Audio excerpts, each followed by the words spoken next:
Hello, my name is Tanner Litchfield. I am an agent and an investor based here in Utah. In today's video, I'm going to be talking to you about how you can find a seller finance deal in the next 60 days. Whether it's for yourself, an investor, a client, I'm going to tell you the ropes that how I do it, and I think you can do the same. Okay, so I literally open up my laptop. I come in here and I type in Zillow.com. I come over here to the buy section. And make sure that all your filters are off. I play around with Zillow quite a bit, so let me make sure this is good. Apply, and then I'm going to scroll over here. You're going to go to more, and you're going to go down to keywords, seller financing, apply. Now I'm going to go to my home market, Lehi, Utah. Go ahead and remove the boundary just so we can see what we're looking at. And all of these have keywords that suggest seller finance. So now what you do from here, I specifically like true seller finance. True seller finance is where it's owned outright. There's no bank involved whatsoever. And then on the other side, there's sub 2. You can identify or have a decent idea of identifying the two different strategies between sub 2 and seller finance. So if I go through here and I see something that's new, like if we go over to here, this looks like it was built in the last 10 years. I can assume that this has an underlying mortgage. Now, it's not always right, but if you're trying to call less people and get more dialed in, that's something that I do for myself. So I go through here. Again, if I'm looking for a true seller finance, I'm looking for a home that's maybe a little bit more dated. Looks like a landlord owned it for 10 plus years and is sick of it. So I'm going to click through here. And here's one that looks like it could possibly be true seller finance. So then when I look at it, it looks like it was built in 1976. You can look at the keywords down here. It doesn't say anything about seller finance. So it could be elsewhere in the MLS, but let's go ahead and keep looking. So there's one, $560,000 in West Valley. It looks like it was recently remodeled. Here's another thought. If it's recently remodeled, for me, I'm assuming they didn't buy that whole remodel with cash.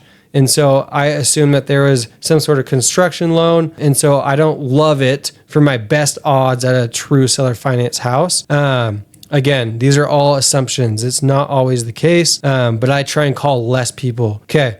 This one is outdated, built in 1982. It says seller finance possible in the notes. 100K down, 5% interest rate. Owner/agent. So I'm actually going to call them right now and see if I can get them on the line. And so you guys can see exactly how I talk to these agents. And then what I do is I typically just ask them if there's an underlying mortgage on it and ask some other guiding questions to see if it makes sense for me. Come on, Susan.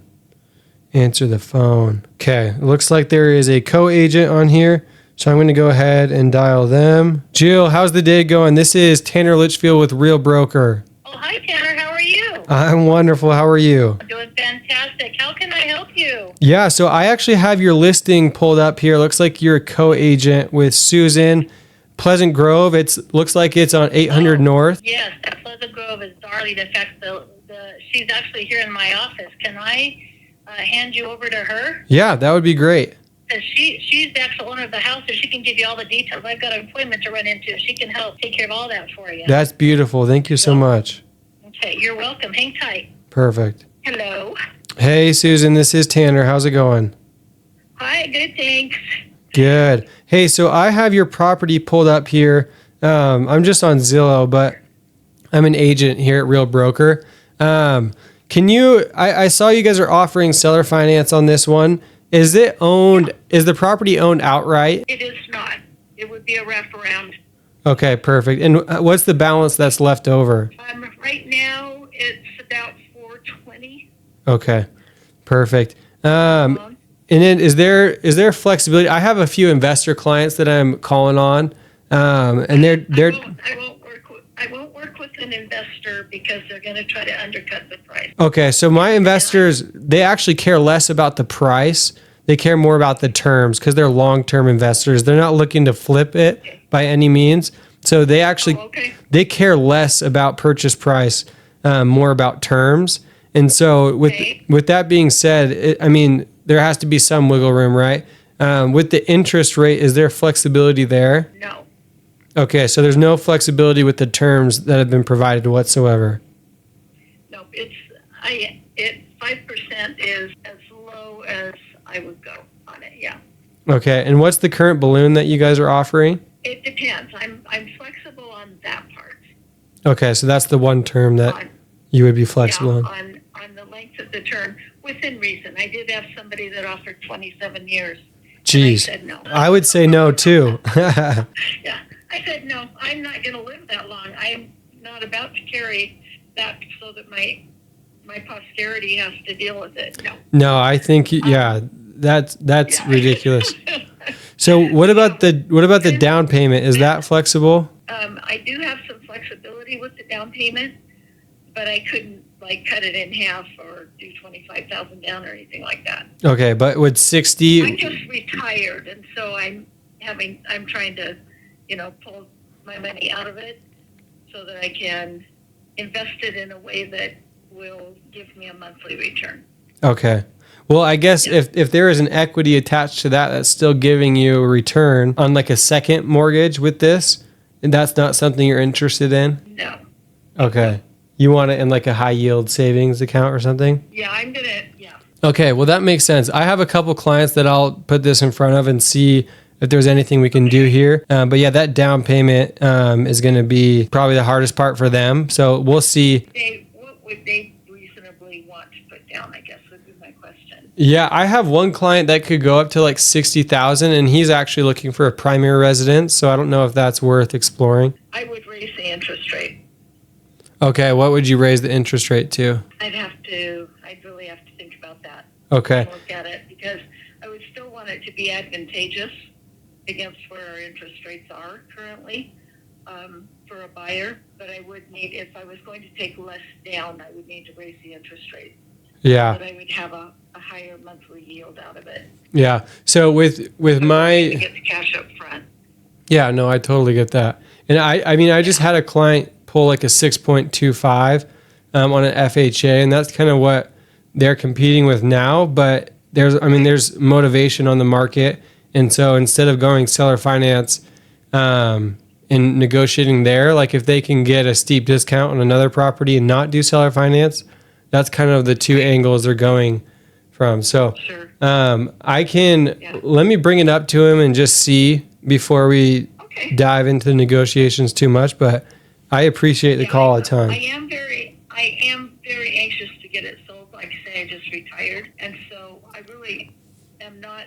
I don't want to play hardball, but I have to actually look out for what's happening in my future as well as, working with a buyer. Yeah. So I have some flexibility, and I've been in this industry for a lot of years. Yeah, for sure. I understand how things work with trying to get a buyer situation to fit with a seller situation. So yeah. So you're dealing with another agent who, I definitely would be able to try to work something out in several different areas of the transaction, if that makes sense. So yeah. That, it could maybe come out as a win-win. But so if your guy is interested, tell him don't let the 100,000. Okay, that's good to know. Work with that. Well, perfect. Okay. That's super helpful. I appreciate it. And again, I understand you have to watch out for you and your best interest is. So I get it. So we'll stay in touch. Okay. Awesome. Appreciate it. Thank you. Bye-bye. Bye-bye. Sweet lady. My weird face when she brought up her time in the industry was not about her personally. I just hear that all the freaking time of people who talk about their time in the industry and that they deserve a PhD or something. And I'm kind of over it. Poor Susan, I took it out on her. So, this is not an investor lead by any means, but when you start doing this a decent amount of time, you start thinking of buyers that this might make sense for. Like this probably won't cash flow, but I do have an end buyer that's looking in this area. And so that's kind of where my head was going there. When you start doing this enough, people realize that you do seller finance, and then they come to you for primary as well. Okay. This one excites me a ton for a few reasons. The pictures are terrible. That means there's a lot more wiggle room to make something make sense here. It's not going to appeal as much to an end buyer because of the pictures here. I think I've actually talked to this guy before about this property, but it looks like they recently put it back on. So let's call him here. Oh, I actually definitely know who this guy is. Please leave your message for 8. Okay, I'm kind of rude, but I'll double call people sometimes, especially agents, because maybe they didn't hear it. 60K down, 5.7 rate, 6-year balloon. Please leave your message for Nothing. Okay, here's another townhome. 1-year lease option. That's not what I'm looking for. And keep in mind, you can call all of these, but with where my schedule is, I try and call much less. And so I'm a little bit more strict about the people that I call on specifically. If you're new, especially, calling like every single one of these will be beneficial so that you can get the reps in. But for me, I'm a lot more picky. So that one's newly remodeled. I don't like that. Daybreak is a town. They don't do rentals. They're not super keen on rentals. Yeah, so this is what, I mean, I could spend all day calling these. And this is, I mean, I do this a lot, but you call enough of these and I'm sure that you'll get one. Because, I mean, this is exactly what I do. Let's call this one real quick. I want to talk to one more live person. Oh, it's Open Door.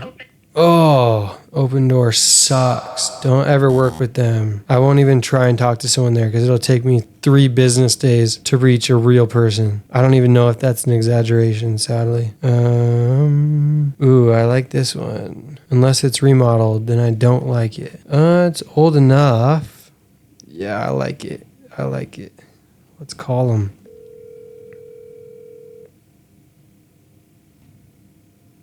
This is Sarah. Sarah, this is Tanner Litchfield with Real Broker. How's it going? Good, how are you? I'm doing wonderful. I have your listing pulled up on Nectar Way in Saratoga. I have a couple questions. It looks like, from the remarks, it looks like you're offering seller finance. I'd love to hear more just about kind of terms that you've discussed with your client up to this point. They ideally want at least 20% down, and they're willing to do a 5-year balloon at 5%. Okay. Is this one owned free and clear? No, it's not, so it would be a subject to. Dang. Okay. I focus mostly on true seller finance. I mean, I help a ton of clients still with subject to and all inclusive, but what's the loan balance that's left on it? I believe he said he's got right around 350-ish. I don't remember the exact amount, but it was right about that. Okay. And then what's the loan product? As in, like, his underlying loan? Yeah. Like, is it FHA? Oh, perfect. No. Okay. Yeah. No, I wouldn't do it on FHA, so, yeah. Okay, perfect. Well, that helps me out a ton. Is there 2 kitchen? I just have the Zillow. I could pull up the MLS, but since I have you, is there a basement entrance? No, there's not. Okay. Well, I work mostly with buyer or investors, so I don't know if it would make sense just on a cash flow basis for them. Yeah. But I wish you guys the best of luck in it. Hey, thank you. Of course. Best of luck to you too. Yeah, Okay, bye-bye. take care. Okay, so no go there. Now, this is what I do. I call and I call and I call until things make sense. So let's call one last one. I've gotten some of these bougie houses to cash flow, like in this area specifically. So if the terms are right, it works. Also, I might live here and fix this up myself because it's on Alpine Country Club. Come on, brother. Answer the phone. This is the voicemail for Grant Lepard. Please leave a message.